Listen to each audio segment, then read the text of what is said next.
pork siomay na may quail egg at keso sa loob ang banat ko ngayong araw na to mga tol. At may ganap sa daycare ng anak ko mga boss, kaya di ko na patatagalin tong trip na to. Tara, samahan nyo muna akong mamalengke. Rumekta ako dito sa source ko ng karne at bumili ako ng 1 kilong giniling na yubab at isang buong manok. After dyan, dito naman ako sa source ko ng bangus, umiskor ako ng isang boneless dyan mga tol. Tas sunod naman, pitas tayo nitong quail egg.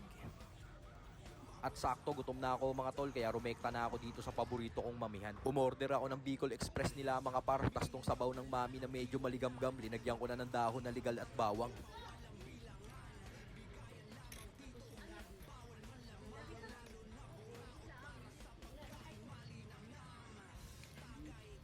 Tas yan, after ko pumood trip, rekta na ako dito kay tropa at bumili ako ng galunggong at tulingan. Bumili na din ako ng prutas na ipapasalubong ko sa mga anak ko mga boss, at nauhaw ako kaya rumekta ako dito sa bukuhan ni Boss J.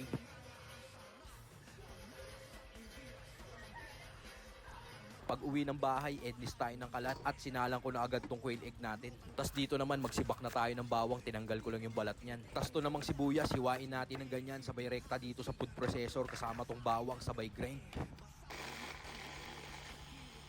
Tas yan, after natin i-grind, lagay na natin dito sa giniling na yubab. Saka ko binasagan ng itlog, timplahan ng paminta, aroma at lea and perins, oyster at brown sugar. Sabay halo baigay mga tol at okay na to. Balik naman tayo dito sa ating quail egg at sip na din to mga boss. Tas to naman, may keso tayo rito, hiniwa ko lang ng pack cubes yan. Sabay set aside, sabay linis tayo ngayon ng sangkalan para makita mo ang ganap na kalinisan. Sabay yan, magbalot na tayo ng siomay mga tol. Lagay lang tayo ng siomay peeling dito, sabay linagyan ko ng isang pirasong quail egg. Lalagyan ko sana ng keso kaso di na kasya mga tol, kaya dito gumawa ulit tayo ng panibago. At naglagay na tayo ng isang bloke ng keso, sabay yan, balot natin ng ganyan mga tropa. Tignan mo naman, napakagrabe niyan.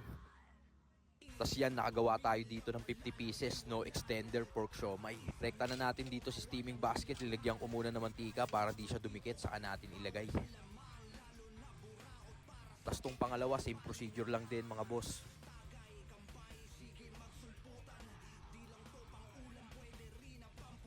Tas to, may nakaredy na akong kumukulo dito mga par, kaya ilagay na natin to. Grind naman tayo ng bawang dito mga tol para sa ating crispy chili garlic. Sunod naman natin tong siling labuyo. Kulay green lang yan mga boss, pero maanghang yan. Ednis tayo ng kalan at gagawa na tayo ng crispy chili garlic. Inuna ko na syempre isalang tong bawang. Hinintay natin bago siya tuluyang mag golden brown. Isunod na natin tong siling labuyo na kulay green. Halo lang mga tol, sa ako tinimplahan ng paminta, asin at oyster. At yan, sabay na silang nag-crispy mga boss. Syempre, salin na natin yan dito sa mangkok.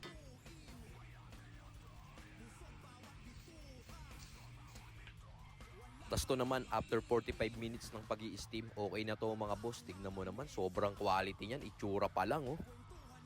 Ednis ulit tayo ng kalan at gagawa na ako ng matamis na sauce ng siomay. Pinagsama-sama lang natin yung toyo, tubig, brown sugar, oyster at black pepper. Tas haluin lang natin yan hanggang sa ma-dissolve at okay na to. Dito naman, lagyan ko na ng lettuce tong food pan para ganap na ganap, saka natin i-assemble tong mabibisa nating pork siomay. Yung kalahati dyan may quail egg, tas yung kalahati naman dyan may keso sa loob. Kaya talaga namang napakasagad yan mga tropa. Tas to naman, special to mga par, nakabukod yan. Tig-6 na pirasong siomay goodness yan mga boss.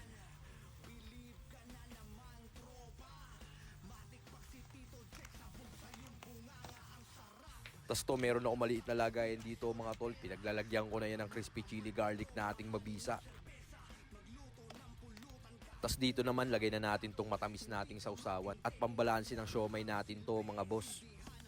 At ito na yung ganap mga tol. Tignan mo naman, ang daming nakahandang mga pagkain dyan. Tas ito na yung shit na dala natin mga boss. Tignan mo naman, quality yan.